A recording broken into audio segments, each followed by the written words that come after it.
Video like जरूर कर लीजिए और ऐसे वीडियो लगातार फ्री में पाने के लिए चैनल को तुरंत सब्सक्राइब कर लीजिए और बेल आइकन को जरूर टैप कर लीजिए ताकि आगे भी सारे वीडियो आपको मिलते रहे। यूट्यूब में फॉलो करते हैं तो प्लीज ये वाला फ्री टेलीग्राम चैनल जरूर ज्वाइन कर लीजिएगा। सारे नोटिफिकेशन सारे अपडेट यहीं पे आते हैं, ध्यान रखिए। दोस्तों एक बार फिर से आपका स्वागत है सी सेट प्रिपरेशन के इस यूट्यूब चैनल पर। आज की इस वीडियो में हम लोग यूपी पीसीएस प्री 2025 के लिए सी सेट हिंदी के एक महत्वपूर्ण क्लास का डिस्कशन करेंगे, जिसमें प्रीवियस ईयर में पूछे गए कुछ प्रश्नों को देखेंगे। तो चलिए स्टार्ट करते हैं प्रश्न संख्या 21 से। देखिए, इससे पहले की वीडियो में हम लोगों ने 20 प्रश्नों का डिस्कशन किया हुआ है। अगर आपने नहीं देखा है तो आप प्लेलिस्ट में जाकर जरूर देखिएगा। यह सीरीज आरओ के साथ साथ अन्य प्रतियोगी परीक्षाओं के लिए भी समान रूप से उपयोगी है।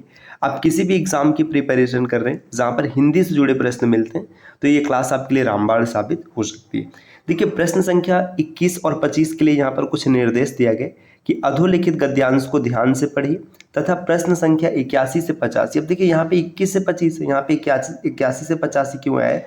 क्योंकि ये पेपर में आया हुआ प्रश्न है, तो वहां से डेटा को कॉपी करके रखा गया है कि इस उत्तर इस गद्यांश के आधार पर दीजिए। तो जब भी गद्यांश आधारित प्रश्न मिलता है तो ये सॉल्व करना काफ़ी आसान हो जाता है, क्योंकि आपको गद्यांश पढ़ना है और उसके आधार पर जो उत्तर बनेगा उसी को टिक करना है।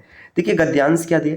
लोभ चाहे जिस वस्तु का हो वह बहुत बढ़ जाता है तो उस वस्तु की प्राप्ति सानिध्य या उपयोग से जी नहीं भरता। देखिए, बताया जा रहा है कि लोभ मतलब लालच अगर किसी भी वस्तु का है, जब बहुत ज़्यादा हो जाएगा तो वस्तु मिल भी जाएगा ना, तो भी उससे आपका मन नहीं भरेगा। मनुष्य चाहता है कि वह बार बार मिले या बराबर मिलता रहे।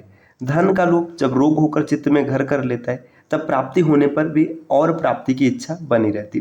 देखिए, आगे ये बताया गया कि धन का लोभ जब क्या होता है आपके मन में निवास कर जाता है तो धन मिलने पर भी आपको लगता है कि और मिलता रहे, जिससे मनुष्य सदा आतुर और प्राप्ति के लिए आनंद से विमुख रहता है। जितना नहीं है उतने के पीछे, जितना है उतने से प्रसन्न होने का उसे कभी अवसर ही नहीं मिलता। मतलब जितना उसके पास नहीं है उसी के लिए परेशान रहेगा और जो है उससे कभी वो खुश नहीं होगा। उसका सारा अंतःकरण सदा अभाव में रहता है, उसके लिए जो भी है वह भी नहीं है। देखिए, उसका जो अंतःकरण है अभाव में रहेगा और जो है वो भी न के बराबर होगा। असंतोष अभाव कल्पना से उत्पन्न दुख है। देखिए, असंतोष क्या है? अभाव कल्पना से उत्पन्न दुख है। अतः जिस किसी में यह अभाव कल्पना स्वाभाविक हो जाती है, सुख से उसका नाता सब दिन के लिए टूट जाता है। मतलब किसी व्यक्ति के अंदर अगर असंतोष की भावना आ जाती है तो सुख से उसका नाता सदैव सदैव के लिए समाप्त हो जाता है। न किसी को देखकर वह प्रसन्न होता है और न उसे देखकर कोई प्रसन्न होता है।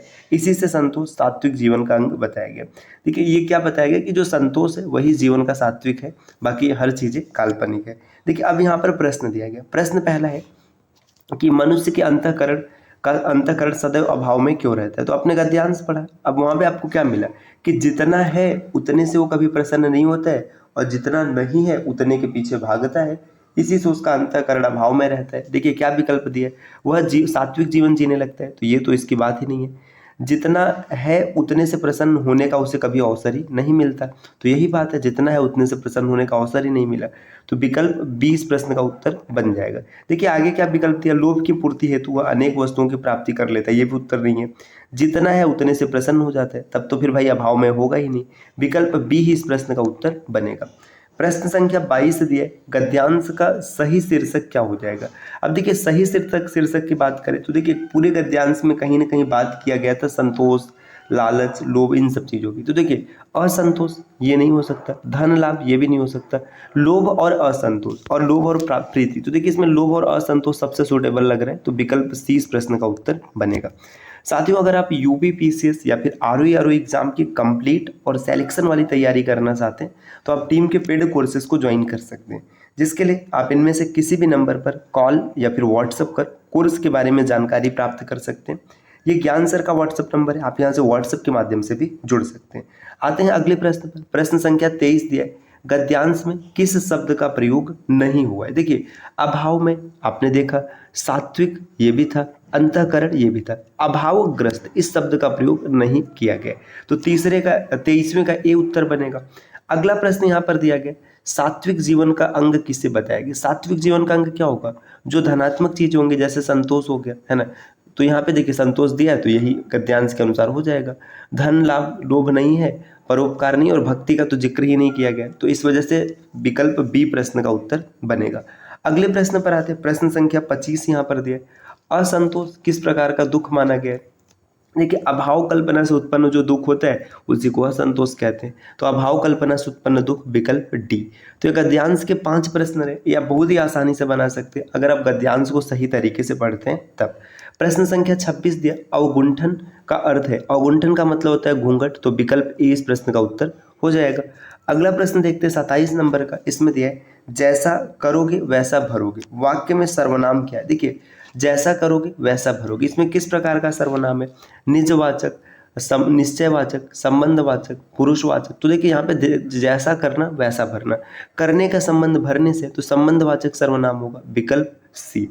आगे बढ़ते हैं, प्रश्न संख्या 28 है, प्रतिपदा का उपयुक्त अर्थ है। तो देखिए, प्रतिपदा, प्रतिपदा किसे कहते हैं? जो पक्ष की पहली तिथि होती है उसी को प्रतिपदा कहा जाता है। तो यहाँ पर 4 विकल्पों में देखेंगे, एकादशी, पूर्णिमा, विरोधिनी, नहीं, पक्ष की पहली तिथि।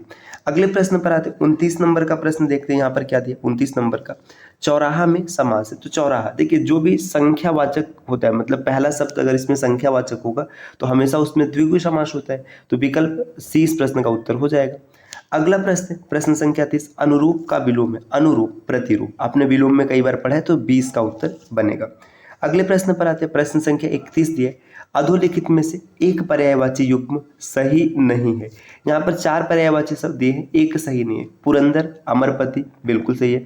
सरोवर, पुष्कर, ये भी सही है। जलधि और अम्बुद, देखिए जलधि और अम्बुद है ना, ये सही नहीं है। तो यहाँ पर अम्बुद मतलब बादल हो जाएगा और जलधि अलग चीज हो जाएगा। तो यहाँ पर विकल्प सी का उत्तर बनेगा।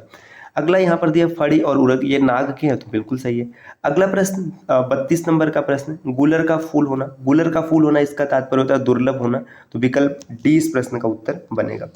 प्रश्न संख्या 33 यहाँ पर दिया हुआ है। 33 में है, भभूत का तत्सम शब्द है। भभूत का जो तत्सम शब्द है ये विभूति होता है। विकल्प ए इस प्रश्न का उत्तर बनेगा।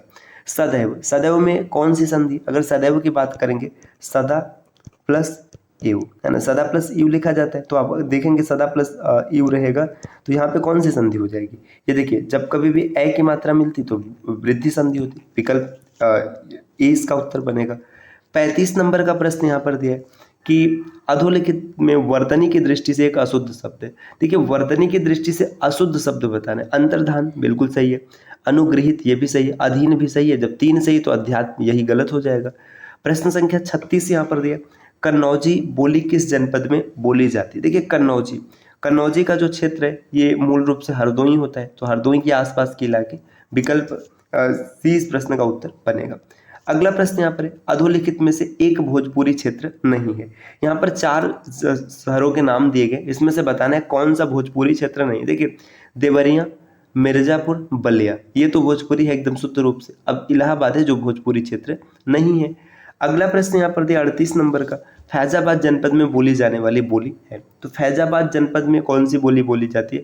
फैजाबाद अवधि का क्षेत्र, अवध, है ना, अवध। देखिए, फैजाबाद, अवध, ये सब अवधि का क्षेत्र है।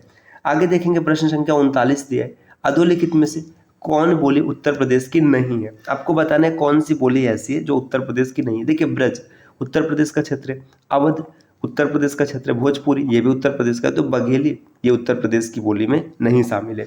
40 नंबर का प्रश्न दिया, निम्नलिखित में से तद्भव शब्द है। यहाँ पे 4 विकल्प दिए, जिसमें से 3 तत्सम है और 1 तद्भव है। तो देखिए, प्रत्याभिमान ये तत्सम है, परिधान तत्सम है, पिटक तत्सम है, तो पिटारा ये तद्भव शब्द हो जाएगा। तो साथियों, आज की क्लास के 20 प्रश्न रहे जिसका डिस्कशन हम लोगों ने किया है। इस प्रकार के वीडियोस आपको लगातार मिलते रहेंगे, बस इसके लिए आपको चैनल को सब्सक्राइब करना है। और अगर आप ROA या फिर UPPCS जैसे एग्जाम की कंप्लीट और सिलेक्शन वाली तैयारी करना चाहते हैं तो आप टीम के पेड कोर्सेज को फॉलो कर सकते हैं। आप इनमें से किसी भी नंबर पर कॉल या फिर व्हाट्सएप कर कोर्स की जानकारी प्राप्त कर सकते हैं। ये ज्ञान सर का व्हाट्सएप नंबर है, आप यहाँ से व्हाट्सएप के माध्यम से भी जानकारी ले सकते हैं। तो मिलते हैं साथियों आपसे अगले वीडियो में कुछ नए और इंटरेस्टिंग इन्फॉर्मेशन के साथ। तब तक के लिए नमस्कार।